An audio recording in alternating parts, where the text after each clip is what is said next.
안녕하세요. 미친 신우의 헛소리 때문에 하마터면 이혼 엿딱지를 달 뻔한 30대 여성입니다. 어디 가서 하소연을 하자니 제 얼굴에 침 뱉기 같아서 차마 입이 안 떨어지고, 그렇다고 그냥 넘어가자니 성질이 뻗쳐서 하루하루가 지옥 같은 게 정말 미치겠더라고요. 그래서 이렇게 익명의 힘을 빌려 제 이야기를 하러 왔어요.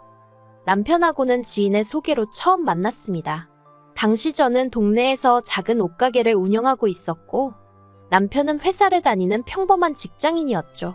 지인 말로는 저희 둘이 성격도 조용조용하고 뭔가 서로 풍기는 분위기가 닮아 있다며 꼭 만나게 해주고 싶었다고 했어요. 그리고 지인의 말대로 남편과 저는 닮은 구석이 많았습니다.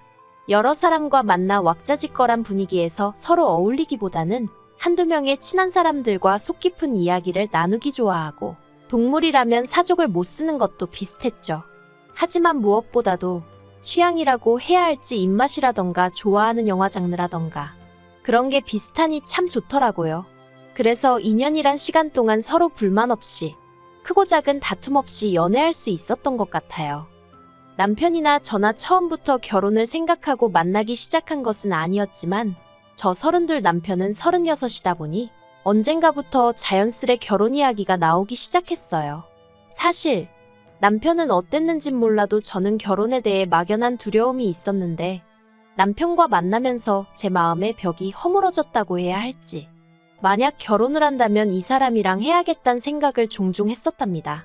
그래서 화창한 어느 봄날, 남편이 공원에서 저에게 조금은 어설프지만 진심을 담아 프로포즈를 해왔을 때, 저는 기쁜 마음으로 그 프로포즈를 받아들였네요.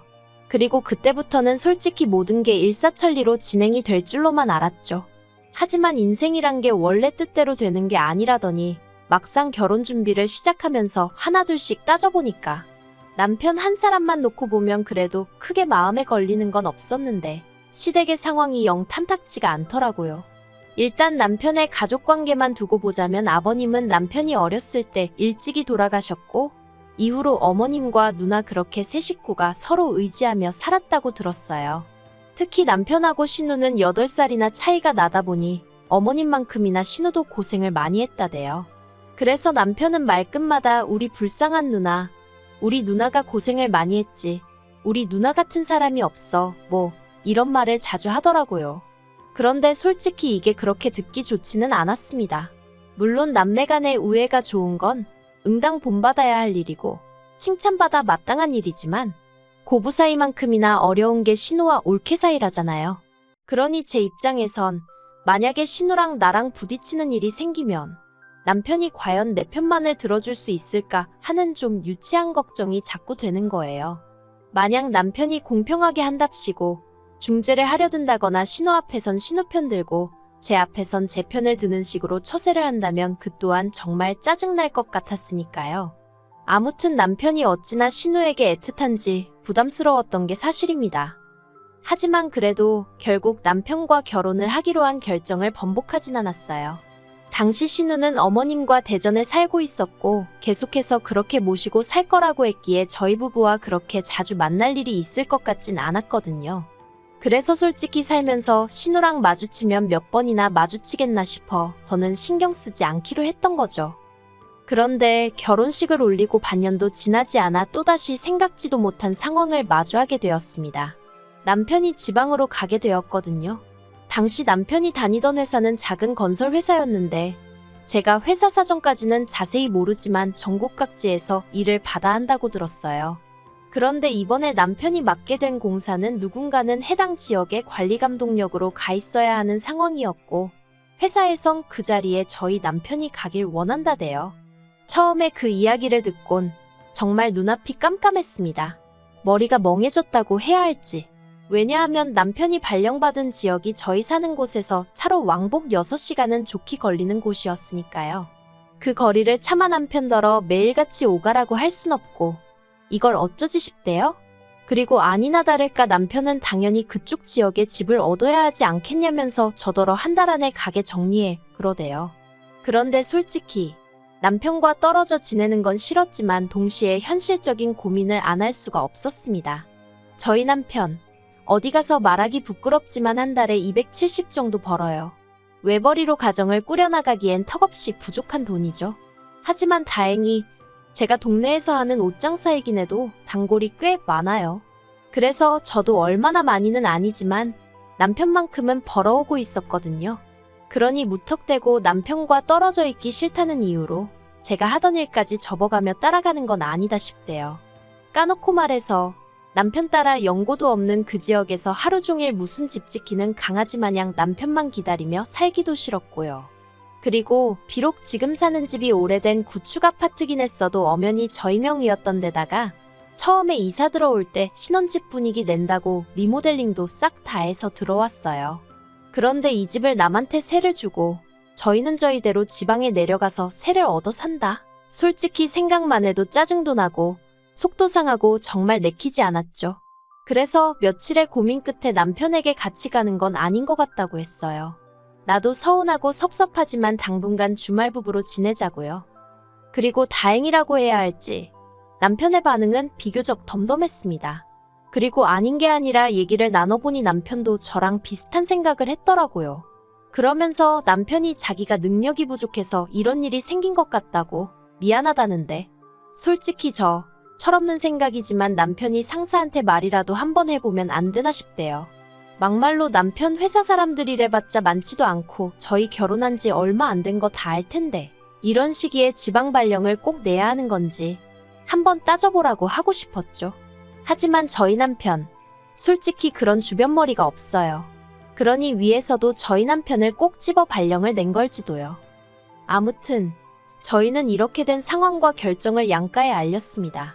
그리고 친정부모님은 하나뿐인 딸이 시집간 지 얼마 되지도 않아 대부분의 시간을 독수공방하게 생겼다며 몹시 속상해하셨어요.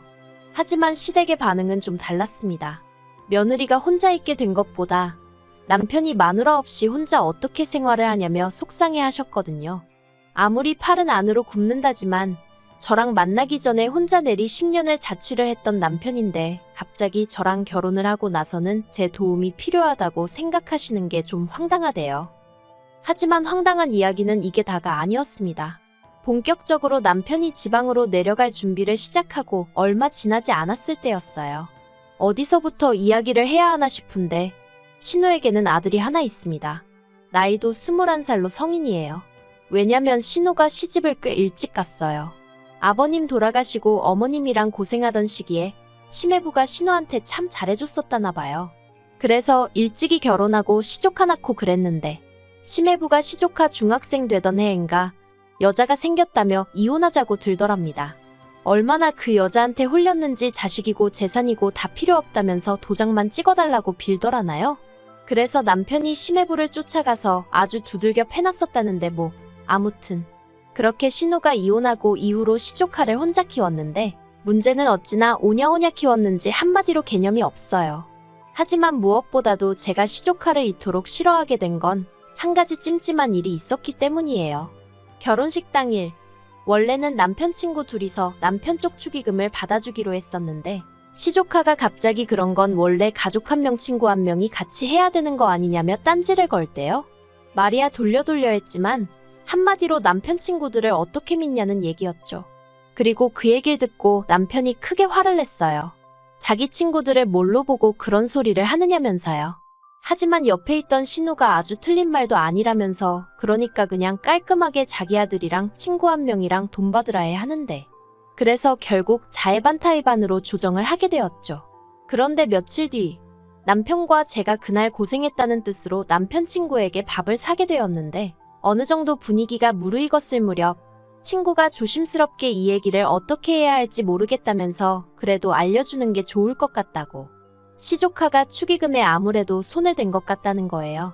자기가 급한 전화를 받느라 잠깐 자리를 비웠었는데 그때 시조카가 봉투 몇 개를 숨기는 것 같았다면서요. 아, 정말이지 그 이야기를 듣는데 심란하더라고요. 그래서 남편을 쳐다봤는데 남편 표정이 마치 뭔가 이미 알고 있는 사람 같았달까요? 그래서 그날 집으로 돌아오는 길에 아까 당신 친구가 한 말이 너무 신경 쓰인다며 남편 반응을 슬쩍 떠봤습니다. 그러자 남편이 실은 자기도 마음에 걸리는 부분이 있긴 한데 그래도 혹시나 자기가 잘못 생각한 거면 뒷일을 어떻게 수습하나 싶어 그냥 넘어갔다며 그냥 이 일은 묻고 가자대요. 하지만 제 성격이 원래 옳고 그른 건 꼭 따져야 하는 편이라 결국 남편 축의금 명부를 옆에 펼쳐놓고 남편을 붙들어 앉혀놓고 하나씩 계산을 맞춰나갔습니다. 그리고 다 계산하고 나니까 정확히 40만 원이 비더라고요. 황당했죠. 40만 원이 얼마나 큰 돈은 아니지만 그래도 그 자리에 앉아서 돈에 손을 댔다는 게 어처구니가 없었달까요? 그런데 남편이 이 일은 신우한테도 시조카한테도 말하지 않았으면 좋겠다대요. 일 크게 만들어서 서로 좋을 게 뭐가 있냐고. 막말로 우리가 앞으로 시조카한테 우리 돈을 맡길 일이 뭐가 있겠냐면서 그냥 용돈 한번 줬다 생각하고 넘기자며 저를 계속 말리더라고요. 그래서 결국 저도 그냥 넘어가는데 동의했어요. 솔직히 증거가 확실히 있는 것도 아니고 저도 결혼한 지 얼마 되지도 않은 시점에 시댁 식구들과 얼굴을 붉히고 싶진 않았으니까요. 그런데 남편의 이사 날짜가 잡히고 나자 신우가 정말 골 때리는 얘기를 꺼냈습니다. 공무원 시험을 준비하는 시조카를 저희 집으로 보내겠다는 거였죠. 아무래도 대전보다는 서울에서 공부하는 게 더 유리할 것 같다면서 말해요. 당혹스러웠어요. 가뜩이나 시조카한테 감정도 좋지 않고 가능하면 말도 안 섞고 싶은데 하지만 이런 이야기를 구구절절 신우면전에 대고 할 수도 없는 노릇이니 그냥 남편도 없는 집에 시조카랑 어떻게 둘이 지내냐고 그랬어요. 싫은 건 둘째치고 불편해서 어떻게 둘이 사냐고요. 그리고 그건 사실이잖아요. 시조카 오면 보나마나 처음엔 안 그래도 된다고 해도 결국 뭐 좀 해먹여라 이거 해줘라 저거 해줘라 바라는 게 얼마나 많아질지 안 봐도 뻔할 뻔잔데 막말로 똥물에 꼭 발을 담궈봐야 똥물인지 아나요? 흙탕물도 찝찝하면 피해가는 게 상책인 마당에 게다가 남편한테나 가족이지 저랑은 피 한 방울 안 섞인 남남이고 어엿한 성인 남잔데 아무튼지간에 상상만 해도 불편해서 안 된다고 했습니다. 그랬더니 신우가 보이는 반응이 정말 가관이었어요. 저더러 결혼했으면 피가 섞였건 안 섞였건 다 한 가족인데 저야말로 가족을 상대로 무슨 생각을 하는 거냐면서 평소에 뭘 보고 듣고 살면 그런 생각을 할 수가 있냐는 거예요. 아니 요새 뉴스도 안 보나? 아무튼 싫다고 절대 안 된다고 했습니다. 그리고 한 3일은 잠잠하더라고요. 남편도 제가 신우랑 통화한 걸 알 텐데 가타부타 말이 없고 그래서 어쨌든 신우가 내 말 뜻을 이해했나 보다 다행이다 생각했죠. 그런데 그건 순전히 제 착각이었습니다. 그날도 평소와 다름없이 가게에 나갔는데 날씨가 더워서 그런가 유난히 손님이 없더라고요. 그래서 그냥 오늘은 가게 문을 일찍 닫을까 생각을 하고 있었는데 갑자기 신우한테 전화가 걸려오대요. 이걸 받을까 말까 고민하다 피한다고 평생 피해질 것도 아니다 싶어서 결국 전화를 받았습니다. 그러자 신우는 왜 이렇게 전화를 늦게 받냐며 신경질을 내더니 이내 날카로운 목소리로 자기가 곰곰이 생각을 해봤는데 이건 제 의사를 물어볼 문제가 아니라면서 무조건 시조카를 올려보낼 거니 그런 줄 알랍니다. 그리곤 한다는 소리가 막말로 저희 남편이 지방으로 내려가고 나면 제가 저희 집에 누구를 불러드릴지 어떻게 하냐면서 저를 지켜보기 위해서라도 시조카를 보내놔야겠대요. 그러면 저는 시조카가 딴짓 안 하고 공부 열심히 하나 봐주고 그리고는 제가 좋든 싫든 자기가 그렇게 해야 마음이 편할 것 같아서 그런 거니 더는 이러쿵저러쿵 따지고 들지 말랍니다. 그래서 제가 웃기지도 않는 소리 좀 하지 마시라고 진짜 그렇게 하시면 저도 가만히 안 있을 거라고 소리를 질렀죠.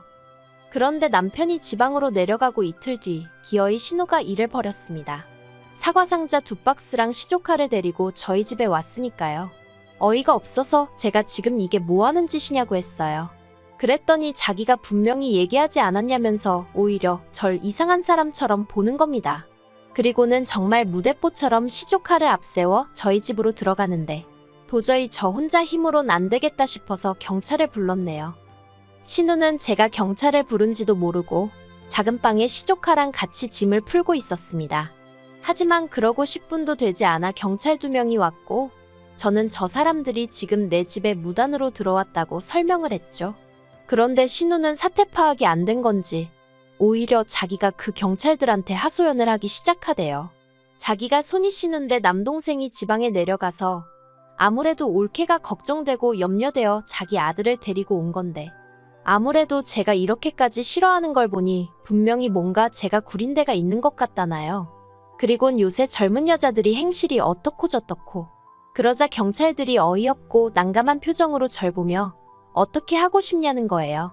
그래서 일단 내보내달라고, 그리고 주거침입 및 명예훼손으로 신고하겠다고 했어요. 그러자 그제서야 시조카 얼굴이 점점 허옇게 질려가더니 지엄마, 그러니까 신우한테 그만하라고 그냥 가자고 하대요? 이러다 제가 자기 고소하고 합의 안 해주고 그러면 공무원 시험 응시 못한다면서요. 사실 전 그런 줄은 몰랐고 그냥 신우한테 화가 나서 한 소리였는데 시조카의 다급한 표정을 보니까 오히려 제가 좀 당황스러웠네요. 아무튼 경찰들도 옆에서 그건 용케 잘 알고 계시네요. 그런데 이런 짓을 하시면 어떡합니까? 하고 어이없어 하더라고요. 그래서 되게 허무하게 신우랑 시조카랑 저희 집 밖으로 끌려나가다시피 나갔어요. 사과 상자는 경찰들이 옮겨줬고요. 그리고 분해서 어쩔 줄 몰라 하는 신우한테 아들 앞길에 소금 뿌릴 거 아니면 행동하기 전에 생각 좀 하라고 한마디 했습니다.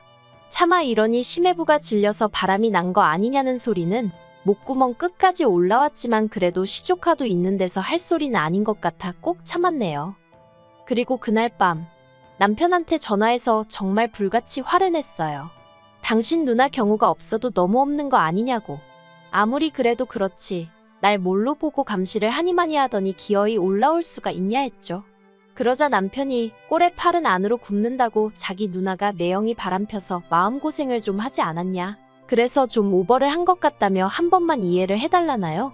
그리고는 자기는 제가 파트로 매주를 쓴다고 해도 믿는다면서 신우 말은 너무 마음에 담아두지 말라는데 남편이야 저를 달래려고 한 소리였겠지만 그래도 마음 한편으론 지 누나라고 욕은 안 하네 싶어서 좀 얄밉긴 하대요. 그래도 이 정도면 신우도 어느 정도 상황 파악이 되었겠죠? 저를 만만히 보면 안 된다는 것도 알았을 거예요. 그쵸? 앞으로도 할 말이 있으면 참지 말고 해가면서 살아야겠어요. 제가 남편이랑 결혼을 해서 신우보다 아랫사람인 건 맞지만 그게 신우한테 찍소리도 하면 안 된다는 뜻은 아니니까요.